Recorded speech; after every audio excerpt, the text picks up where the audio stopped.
Hello friends, আশা করি সবাই ভালো আছেন। জেনারেল নলেজ অফ টেক্সটাইল চ্যানেলের পক্ষ থেকে আপনাকে স্বাগতম। তো বন্ধু, বরাবরের মতো আজকে আমরা একটা ইম্পর্টেন্ট টপিক নিয়ে আলোচনা করব সেটা হলো টেক্সটাইলের বেচিং সেকশন নিয়ে। আপনারা কম বেশি অবশ্যই জানেন, তবু আমরা আর একটু ডিটেলস আলোচনায় যাব। তো মূল আলোচনায় যাওয়ার আগে আপনাদের চ্যানেল নতুন হয়ে থাকেন, চ্যানেলকে অবশ্যই সাবস্ক্রাইব করবেন। আর যারা অলরেডি সাবস্ক্রাইব করেছেন তাদেরকে অসংখ্য ধন্যবাদ। চলুন আমরা মূল আলোচনায় ফিরে যাই।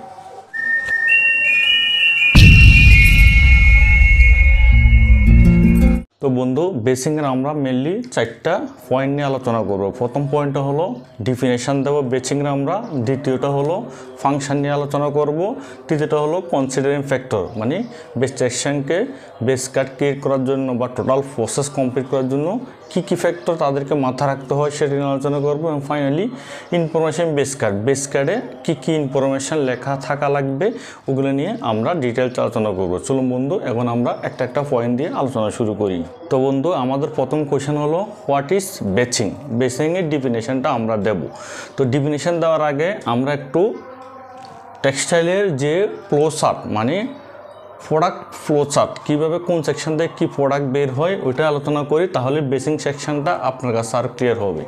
তো আমরা সবাই মেনলি 5টা সেকশনকে মেনলি জানি, সেটা হলো নিটিং, নিটিং থেকে ফেব্রিক তৈরি হবে, নিটিং এরপরে বেচিং, এরপরে ডাইং। এই যে নিটিংয়ের এবং ডাইংয়ের মাঝখানে যে সেতু বন্ধনটা কাজ করে সেটা হলো বেচিং সেকশন। আমরা এমনি সাধারণত 4টা সেক্টর সম্পর্কে জানি, নিটিং, ডাইং, ফিনিশিং, গার্মেন্টস। কিন্তু নিটিং এবং ডাইংয়ের মাঝখানে যে ছোটো একটা ফার্স রয়ে গেল সেটা কিন্তু আমরা অনেকে জানি না।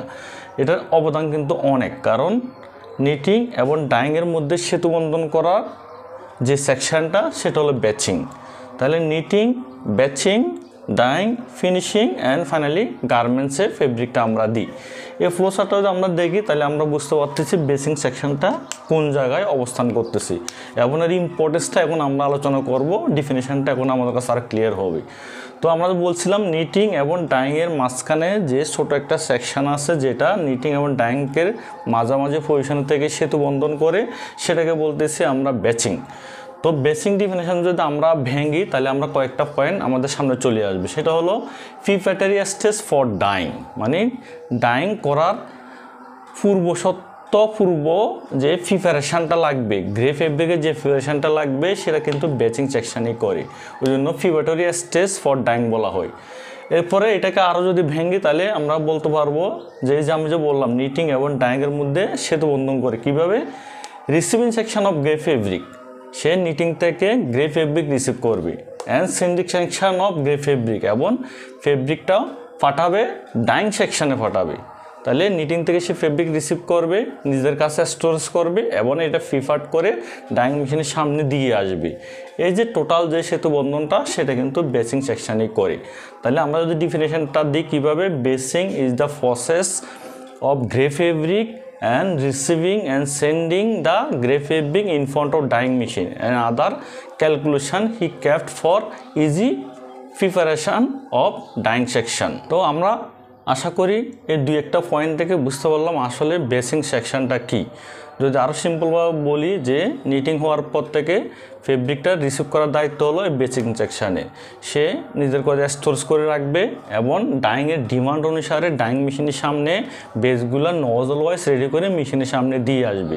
এই যে ফেব্রিক রিসিভ করা, তার মধ্যে স্টোরেজ রাখা, হিসাবপত্র রাখা, ফেব্রিকটাকে ডাইং মেশিনে রেডি করে দিয়ে আসা, যাবতীয় যে হিসাব নিকাশ সবগুলো কিন্তু এই বেচ সেকশানই করে থাকে। যদিও সেকশনটা ছোটো কিন্তু কাজের পরিধি কিন্তু অনেক এবং ইম্পর্টেন্সই অনেক। চলুন এখন আমরা এর দ্বিতীয় কোয়েশ্চেন সম্পর্কে আলোচনা করি বেচ সেকশানের। তো আমাদের দ্বিতীয় কোয়েশ্চেন হলো ফাংশন অফ বেচ সেকশন। তো আমরা যে ডিফিনেশনটা দিয়েছি এটার মধ্যে কিন্তু অনেকগুলো ফাংশান চলে এসেছে, তাও আমরা আরেকটু ডিপলি আলোচনা করব বেচিংয়ের ফাংশান নিয়ে। তো প্রথম কাজ হলো আমরা ডিফিনেশনে বলছিলাম গ্রে ফেব্রিক রিসিভ, ফেব্রিক যখন নিট কমপ্লিট হবে অ্যাজ পার অর্ডার শিট, একটা বায়ারের অর্ডারে যে কোয়ান্টিটি থাকবে সেটা নিট হওয়ার পরে বেচ সেকশন সেটাকে রিসিভ করবে। রিসিভ করার ফলে তারপর তাকে একটা বেস প্ল্যান করতে হবে as per dyeing plan or schedule. Dyeing plan বা শিডিউল অনুসারে কোন মেশিনে কোন বায়ারে কোন কালারটা বেস তৈরি করতে হবে তাকেও সে অনুসারে প্ল্যান অনুসারে কাজ করতে হবে। মানে ডাইং সেকশনের যে প্ল্যান সে সেম প্ল্যান কিন্তু তাকেও ফলো করতে হবে, কারণ কোন মেশিনে কী পেজ দিতে হবে সেটা ডাইং প্ল্যানে ভালো করে উল্লেখ করে দেওয়া আছে, যে 1 নাম্বার পেজটা কী হবে, 2 নাম্বার পেজটা কী হবে, 3 নাম্বার পেজটা কী হবে। এভাবে যতগুলো ডাইং মেশিন থাকবে, এভাবে মনে করুন এগুলো ডাইং মেশিন, মনে করেন 1টা 2টা 3টা, এটার ধরুন 1 টন একটা মেশিন, এটা 500 কেজির একটা মেশিন, এটা ধরুন 200 কেজির একটা মেশিন। এইভাবে ডাইং মেশিনের প্ল্যান অনুসারে ধরুন 1 নম্বর মেশিনের সিরিয়ালে 1টা 2টা 3টা পেজ দেওয়া আছে, 2 নম্বর মেশিনও 1টা 2টা 3টা পেজ দেওয়া আছে, 3 নম্বর মেশিনে 1টা 2টা 3টা শিডিউল দেওয়া আছে, কোন বায়ারের কী কালার করতে হবে এভাবে সিরিয়াল দেওয়া আছে।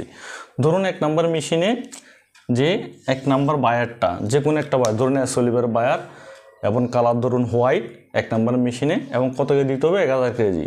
এই বেস প্ল্যান অনুসারে, মেশিন প্ল্যান অনুসারে সেইভাবে বেসটা প্রিপেয়ার করে ডাইং মেশিনের সামনে দিয়ে আসবে। এটাকে বলতেছি আমরা বেস প্ল্যান। অ্যাজ পার ডাইংয়ের বেস প্ল্যান অনুসারে সে এরপর 2 নম্বর সিরিয়ালটা কী সে দেখবে এখান থেকে, 3 নম্বর সিরিয়ালটা কীভাবে একটা বেস সে পিছনে রেডি করতে থাকবে এবং ডাইং মেশিনের সামনে দিয়ে আসবে। এটাকে বলতেছি আমরা বেস প্ল্যান। 3 নম্বরটা হলো weight of the grey fabric. এই যে ফেব্রিক যে গ্রে স্টোর থেকে বা নিটিং থেকে রিসিভ করলো, এরপর বেস প্ল্যান করলো, ধরুন 1 নম্বর মেশিনে দিতে হবে, এবং 1 নম্বর মেশিনে অ্যাজ পার ক্যাপাসিটি অনুসারে ওয়েট দ্য গ্রে ফেব্রিক, সে ফেব্রিকটাকে ওয়েট দিবে, যেটাকে আমরা নজেলিং বলতেছি। নজেলিং মানে ধরুন 1 টন একটা মেশিনে 6টা নজেল আছে, এই 6টা নজলের সমপরিমাণ ফেব্রিক কিন্তু প্রত্যেকটা মেশিনে তাকে দিতে হবে। যদি পরিমাণের চেয়ে বেশি কম হয়ে যায় তাহলে কিন্তু ডাইং মেশিনে সেটা প্রবলেম হবে। সুতরাং বেস সেকশানকে ওয়েটটা কিন্তু খুব গুরুত্বপূর্ণ, যে মেশিনে দেবে সেই মেশিনে কয়টা নজেল, ওই নজলের ক্যাপাসিটি কত, ক্যাপাসিটি অনুসারে ওই মেশিনে অতটুকু পরিমাণ ফেব্রিক সমপরিমাণ, প্রত্যেকটা নজলে এত সমপরিমাণ ফেব্রিক থাকে, সেটা বেস সেকশানকে ইনশিওর করতে হয়। এবার দিয়ে ডাইং মেশিনের সামনে তাকে বেসটা রেডি করে দিয়ে আসতে হবে। এরপর ব্যাক সুইং মানে যে যদি এটা ডিফেন্ড করবে আপনার নিটিংটা কীভাবে হলো এবং যে কোম্পানি পলিসি যেভাবে ওইভাবে। ব্যাকসুইং বলতে আমরা বলছি ধরুন একটা বড় ডায়ার ফেব্রিক, যেটা 70-80 ডায়ার ফেব্রিক নিটিং থেকে ওপেন আকারে নিট হলো, এটা যদি আপনি সরাসরি ডাইং মেশিনে করেন তাহলে আপনার সেলভেজ প্রবলেম হতে পারে, কিস মার্ক আসতে পারে। ওই জন্য ডাইংদের ডিমান্ড হলো সেটাকে টিউব আকারে ফর্ম করা, যে ডায়াটাকে 2টা একসাথে জয়েন করে একটা টিউবুলার ফেব্রিক তৈরি করা, সেটা ব্যাক সেকশানে করে থাকে। তো ব্যাক সেকশানে যখন টিউবুলার করে তখন চেষ্টা করা হয় ফ্রন্ট সাইডটা ফেব্রিকের ভিতরে দেওয়া হয়, দিয়ে পুরো ফেব্রিকটাকে ব্যাক সুইং করা হয়। ব্যাক সুইং করার পরে যেটা আসে সেটা turn out the tubular fabric. যদি টিউবুলার ফেব্রিক হয়, যেহেতু ব্যাক সুইংটা আমরা টিউবুলার ফেব্রিক তৈরি করে ফেললাম, একটা হলো নিটিং থেকে টিউবুলার আকার আসলো, একটা হলো আমরা নিজেরা টিউবুলার বানাইলাম। এই দুটো ফেব্রিককে তাকে টার্ন আউট করতে হয়। টার্ন আউট না করলে ধরুন একটা ফেব্রিক 1 মাস বা 2 মাস পর্যন্ত নিটিং করে টিউবুলার আকারে রেখে দেওয়া হলো, যদি যে টিউবুলার আকারে রেখে দিল মাঝখানে কিন্তু একটা ভাঁজ পড়ে যেত, যেটাকে আমরা ডায়ামার্ক বলি। এটাকে যদি আপনি টার্ন আউট করে না দেন, এলোমেলো করে না দেন, তাহলে কিন্তু একটা ডায়ামার্ক চলে আসতে পারে। তাছাড়াও যদি যেগুলো ক্রিটিক্যাল কালার, যেগুলো আমরা চাচ্ছি যে ফ্রন্ট সাইডটা ডাইং করার সময় ফ্রন্ট সাইডটা ভিতরের দিকে থাকবে, তাহলে আপনার ফেব্রিক কোয়ালিটি ভালো থাকবে, ফিকশন মার্ক আসবে না। এই টিউবুলার ফেব্রিকের মেন উদ্দেশ্য হলো ফ্রন্ট সাইডটাকে ব্যাক সাইডে নিয়ে যাওয়া, ফেব্রিকের ফ্রন্ট সাইডটাকে ব্যাক সাইডে নিয়ে যাওয়া, তাহলে ফেব্রিক ডাইং মেশিনে যখন করতে থাকবে ফ্রন্ট সাইডে ওই ধরনের ইম্প্যাক্ট পড়বে না। ওই জন্য ফেব্রিকটাকে টার্ন করার দায়িত্ব কিন্তু বেস সেকশানের।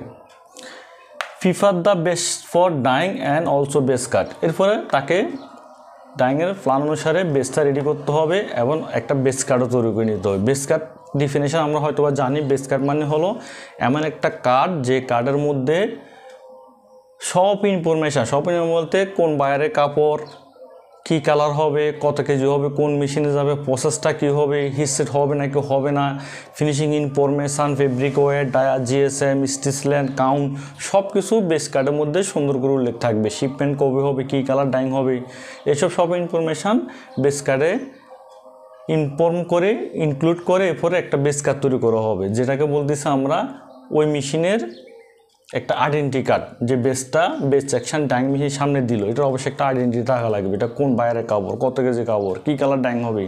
এই যে আইডেন্টিটি কার্ডটাকে বলতেছি আমরা বেস কার্ড। বেস সেকশনকে বেস কার্ড তৈরি করতে হবে এবং বেসটা রেডি করে মেশিনের সামনে দিতে হবে। Sending the fabric in front of the dyeing, যেটা আমরা আলোচনা করলাম, বেস প্রিপেয়ার করার পরে যে মেশিনের বেস ওই মেশিনের সামনে গিয়ে বেসটা দিয়ে আসতে হবে। এবং দায়িত্বরত যে থাকবে ফ্লোরের সুপারভাইজার হোক বা ইনচার্জ হোক তাকে বেসটা বুঝে দিয়ে আসছে, বা অপারেটর হোক, যে ধরেন আপনার 1 নাম্বার মেশিন, আপনি বেসটা বুঝে নেন। কিপ রেকর্ড, এই যে কতটুকু ফেব্রিক রিসিভ করলাম, কতটুকু ফেব্রিক ডাইং করলাম, মাস শেষে তাকে ডব্লিউএফি কত রইল, এই সব ডাটা বেস সেকশনকে থাকা লাগবে। Reduce idol time of A dyeing machine, তার মেন ফাংশন হলো কিন্তু এইটা, যে ডাইং মেশিন যাতে বন্ধ না যায় সেটা তাকে এনশিওর করতে হবে। তার মানে 1 নাম্বার যে সিরিয়ালটা বললাম, 1 নাম্বার সিরিয়াল, ধরুন বেসটা মেশিনে রানিং আছে, তাহলে কিন্তু তাকে দ্বিতীয় বেস সম্পর্কে ভাবতে হবে। তাকে 1 নাম্বার মেশিনে 1 নাম্বার বেসটা যখন রানিং থাকবে, বেস সেকশন দ্বিতীয়টা নিয়ে প্রিপার্ট করা শুরু করে দিবে, যে সব কিছু ঠিক আছে কি না, যে বেসটা ডাইং থেকে আমাকে ডিমান্ড করলো সেটা আছে কি না। এটা এনশিওর করার মেন কাজ হলো বেস সেকশানের, যাতে ডাইং মেশিন, যেমন এই বেসটা ধরুন 8 ঘন্টার মধ্যে কাপড়টা নামবে, তার মানে 1-2 ঘন্টা আগে তাই কিন্তু ডাইং মেশিনের সামনে বেসটা দিয়ে আসতে হবে। যদি 8 ঘন্টা নামার পর আপনি ডিউ টাইমে বেসটা দিতে না পারেন ডাইং মেশিনের সামনে, তাহলে কিন্তু ডাইং মেশিন বন্ধ হয়ে যাবে, যেটা কারো কাম্য না। ওই জন্য বেস সেকশন সবসময় সতর্ক থাকতে হয়, ডাইং মেশিন যাতে বন্ধ না থাকে, দ্বিতীয় বেসটা অবশ্যই মেশিনের সামনে রেডি থাকা লাগবে। তো এই আলোচনাগুলো থেকে আমরা বুঝলাম আসলে বেস সেকশন মেনলি কাজ করে হলো ডাইং বা প্ল্যানিংয়ের আন্ডারে, মেনলি ডাইংয়ের আন্ডারে বেস সেকশনটা কাজ করে থাকে। আশা করি আমরা বেস সেকশনের ফাংশনগুলো ক্লিয়ারলি বুঝতে পারলাম। এবার আমরা 3 নম্বর পয়েন্ট আলোচনা করব, কনসিডারিং ফ্যাক্টরস অফ বেচিং, মানে বেস করার সময় বেস সেকশনকে কী কী জিনিস কনসিডার করতে হয়, কী কী জিনিস মাথায় রাখতে হয়, এগুলো আমরা আলোচনা করব। এই পয়েন্টগুলো যদি সে না জানে, না বুঝে, তাহলে কিন্তু সে প্রপারভাবে বেস প্ল্যান করতে পারবে না, বেচিং করতে পারবে না। তো পয়েন্টগুলো কি? প্রথম হলো গ্রে ফেব্রিক স্টক। আপনাকে বেস প্ল্যান করতে হলে অবশ্যই জানতে হবে ফেব্রিকটা আপনার স্টকে অ্যাভেলেবেল আছে কি না।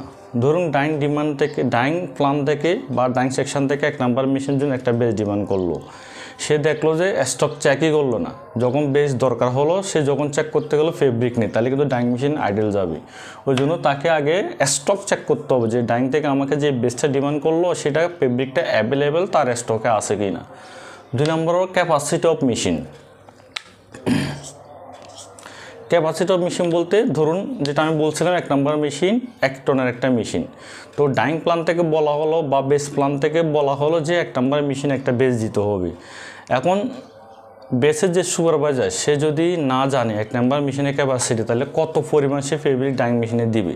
ওই জন্য ডাইং মেশিনের ক্যাপাসিটি তার মাথা থাকতে হবে। সেটা যদি বলে যে 5 নাম্বার একটা বেস দাও, তাহলে 5 নাম্বারের ক্যাপাসিটি কত, এইভাবে প্রত্যেকটা মেশিনের ক্যাপাসিটি বেসে জানা থাকা লাগবে। ক্যাপাসিটি না জানে তাহলে সে কিন্তু প্রপার বেস প্ল্যান করতে পারবে না, বেসিং করতে পারবে না, নজল বেস ভাগ করে দিতে পারবে না। 3 নাম্বার হলো ফেব্রিক লুপ প্ল্যান। লুপ প্ল্যানদের নিয়ে অলরেডি একটা ভিডিও আমার চ্যানেলে আছে, ওইটা আমি ডিটেইলস আলোচনা করব না, জাস্ট ফর্মুলাটা বলি। লুপ প্ল্যান সমান fabric weight divide by dia into GSM. এই যে ফর্মুলাতে ক্যালকুলেশন করে তাকে কিন্তু ফেব্রিক লুপ প্ল্যান সম্পর্কে জানা লাগবে। যে আমি বলছিলাম 1 নাম্বার মেশিনে 6টা নজল আছে, 6টা নজলে সমপরিমাণ ফেব্রিক তাকে দিতে হবে। এবং 1 নাম্বার নজলে লুপ প্ল্যান কত হলো ক্যাপাসিটি অনুসারে কিন্তু, এবং ফেব্রিকের ওয়েট অনুসারে কিন্তু তাকে লুপ প্ল্যানটা ক্যালকুলেশন করে সমপরিমাণ লেন্থ ওই মেশিনে আছে কিনা, ওই নজলে আছে কিনা, এই লুপ প্ল্যানটা ক্যালকুলেশন করে তাকে কিন্তু এনশিওর করতে হবে যে কতটুকু ওয়েট ওই নজলে দিবে। সুতরাং লুপ প্ল্যান সম্পর্কেও তাকে বেসিক জ্ঞানটা রাখা লাগবে। Fabric weight divide by GSM দিয়ে ভাগ করলে আমরা লুপ প্ল্যান পেয়ে যাব, এবং ওই মেশিন যতটুকু নজল ওই নজল দিয়ে ভাগ করি, তাহলে প্রতি নজলে কতটুকু লেন্থ ফেব্রিক ও মেশিনে দেওয়া যাবে সেটা আমরা বুঝতে পারি।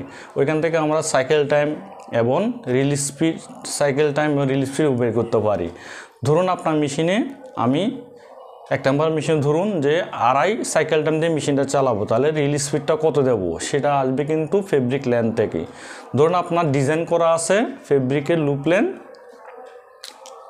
600 মিটার, এর উপর যদি বেশি দেন তাহলে দেখা যাচ্ছে যে সাইকেল টাইম 2.5 রাখা যাবে না, সেটা চলে যাবে 3 অ্যাবোভ। যদি 3 অ্যাবোভ চলে যায় তাহলে ফেব্রিক কিন্তু কোয়ালিটি নষ্ট হতে পারে। সুতরাং কত পরিমাণ লেন্থ দিতে হবে লুপ লেন্থ সেটা বেস সেকশনকে জানা থাকা লাগবে।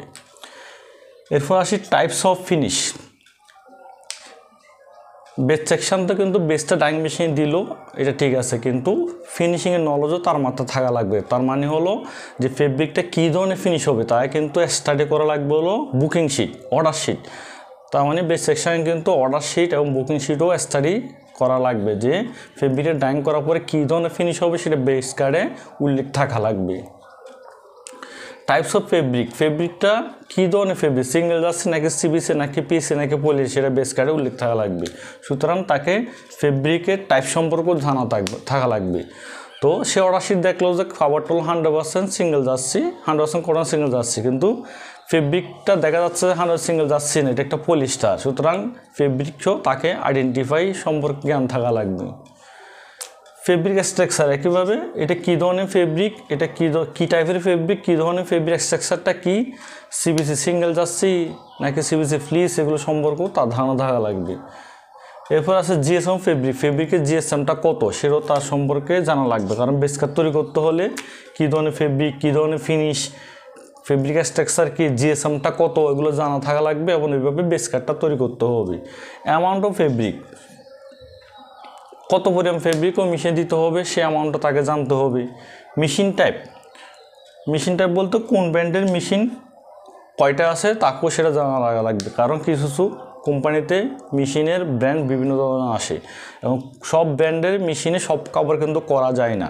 সুতরাং মেশিন টাইপটাও তার মাথায় থাকা লাগবে, হঠাৎ করে ধরুন ভুলকে অ্যাভয়েড করার জন্য। যদি বেস সেকশন জানে যে আমার এই পলিস্টারটা 1 নম্বরে করা যাবে না, কারণ এখানে মেশিনগত প্রবলেম আছে, কিন্তু ভুলবশত মেশিন প্ল্যানে চলে আসলো 1 নম্বর মেশিন একটা পলিস্টার দিতে হবে। যদি তার নলেজে থাকে 1 নম্বর মেশিন তো এই ধরনের রেস্ট্রিকশান আছে, তখন সে কিন্তু নলেজটা তার মধ্যে পেয়ে গেল এবং সে ভুলটা ধরতে পারলো। সুতরাং কী ধরনের মেশিন, কী ধরনের মেশিন আছে সেগুলো বেশ সময় জানা লাগবে, কারণ এটাও বেস কার্ডে উল্লেখ থাকা লাগবে কোন মেশিনে এই ফেব্রিকটা যাবে।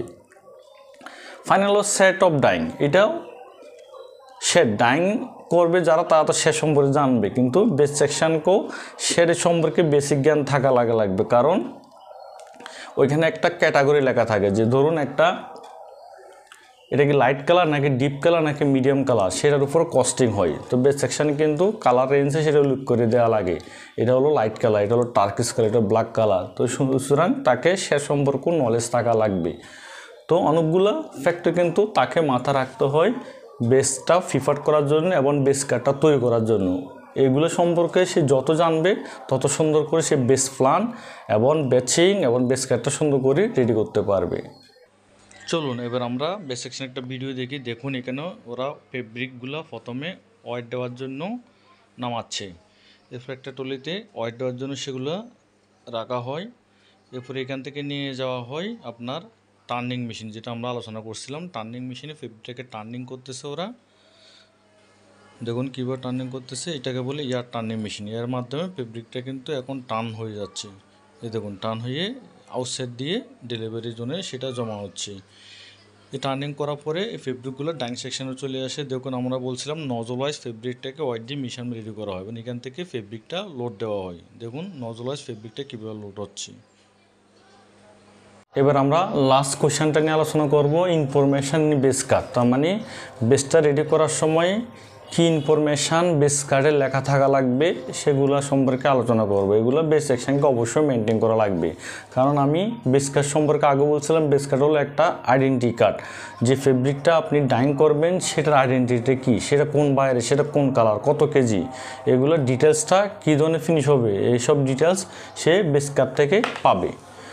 চলুন তাহলে আমরা দেখি বেস কার্ডে আমরা কী ধরনের ইনফরমেশান পাই। অর্ডার নাম্বারটা কত, বুকিং নাম্বার, অর্ডার নাম্বারগুলো কত সেটা বেস কার্ডে উল্লেখ থাকা লাগবে।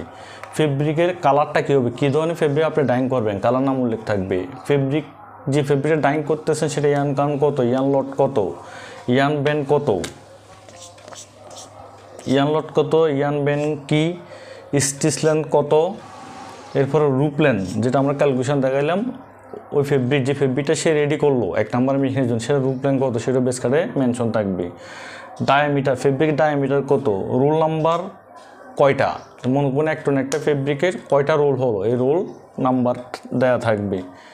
এইসব বেসিক ইনফরমেশান যেগুলো এগুলো অবশ্যই বেস কার্ডে মেনশন থাকা লাগবে। তো আমি একটা বেস কার্ডে জাস্ট ফরম্যাট দিলাম, একটা কার্ডের মধ্যে buyer, colour, machine, order number, কী ধরনের ফেব্রিক, জিএসএম কত, কাউন্ট কত, স্টেশন কত, যদি কোনো রিমার্কে কোনো ইনফরমেশান থাকে যেগুলো আমরা বলছিলাম যে ফিনিশ টাইপ, কী ধরনের ফিনিশ হবে সেটা রিমার্কে উল্লেখ থাকতে পারে। ফাইনালি কয়েকটা সিগনেচার থাকবে। এভাবে বেস কার্ডটা ফিপার্ট করে বেস ফেব্রিক সহ ডাইং মেশিনের সামনে বুঝে দিয়ে আসতে হবে। এসব ইনফরমেশান মেনলি বেস কার্ডে থাকে। তো বন্ধু, এতক্ষণ আমরা বেস সেকশন বা বেসিং নিয়ে যে ইনফরমেশানগুলো আপনাদের দিলাম, আশা করি সেটা বুঝতে পারছেন যে কতটুকু ইম্পর্টেন্ট। যদিও সেকশনটা ছোটো, কিন্তু নিটিং এবং ডাইংয়ের মাঝে যে অপশনটা সে কাজ করতেছে সেটা ইম্পর্টেন্সটা কিন্তু অনেক, যেটা অবশ্যই ভালোভাবে মেনটেন করতে না করলে কিন্তু আপনার ডাইংয়ের প্রোডাক্টিভিটি এবং হিসাব নিকাশে গন্ডগোল লেগে যাবে। সুতরাং সেকশন যদিও ছোটো, কিন্তু তার যে কাজের ধরন, যে কাজগুলো, এগুলো ইম্পর্টেন্সই কিন্তু অনেক। তো আরও কয়েকটা আমি যদি পয়েন্ট বলি যেটা আমরা আলোচনা করি নাই, যে তাকে মেন কাজটা কিন্তু হলো ডাইং মেশিন যাতে আইডেল না যায়, যেটা আমরা বলছিলাম, সেটার জন্য তাকে অনেকগুলো কাজ করা লাগে। আর যে একটা কাজ মিসিং হয়ে গেলো সেটা হলো যে অল ব্যাক প্রসেস তাকে রেডি আছে কি না। তার মানে আপনি যে বেসটা দিবেন, আপনাকে অনেক কিছু চিন্তা ভাবনা করতে হবে। বেসটা হিটসেট হলো কি না, বেসটা সিঞ্জিং হলো কি না। আপনি কিন্তু হিটসেট সিঞ্জিং কিন্তু সাথে সাথে পাবেন না। ধরুন 3 নাম্বার সিরিয়ালে যে বেসটা আপনাকে ডাইং করবেন সেটা হলো হিটসেট থাকবে, সিঞ্জিং থাকবে, ব্যাকসুইং থাকবে। এগুলো করা আছে কিনা, না থাকলে ব্যাকে কিন্তু তার কাজ করতে হবে তাড়াতাড়ি, সেটাকে হিটসেটে দিতে হবে, সিঞ্জিংয়ে দিতে হবে, ব্যাকসুইং করাইতে হবে, টার্নিং করাইতে হবে। এরপরে কিন্তু আপনি বেসটা পাচ্ছেন। তার মানে ডাইং মেশিনে আসার আগে যত ধরনের ব্যাক প্রসেস থাকবে সেগুলো কিন্তু তাকে অবশ্যই এনশিওর করতে হবে। যদি ডিউ টাইম এনশিওর করতে না পারেন তাহলে কিন্তু ডাইং মেশিন বন্ধ যাবে। তো বন্ধু, আজকে আর নয়, আপনারা অবশ্যই বুঝতে পারছেন বেস সেকশন কী, এর ফাংশান কী, আসলে ওরা কীভাবে টোটাল কাজটাকে সামনে এগিয়ে নিয়ে যায়। তো থ্যাংক ইউ বন্ধু, আজকে আর নয়, নেক্সট ভিডিওতে আবার দেখা হবে অন্য কোনো ভিডিও নিয়ে। ততদিন পর্যন্ত ভালো থাকবেন। Thank you.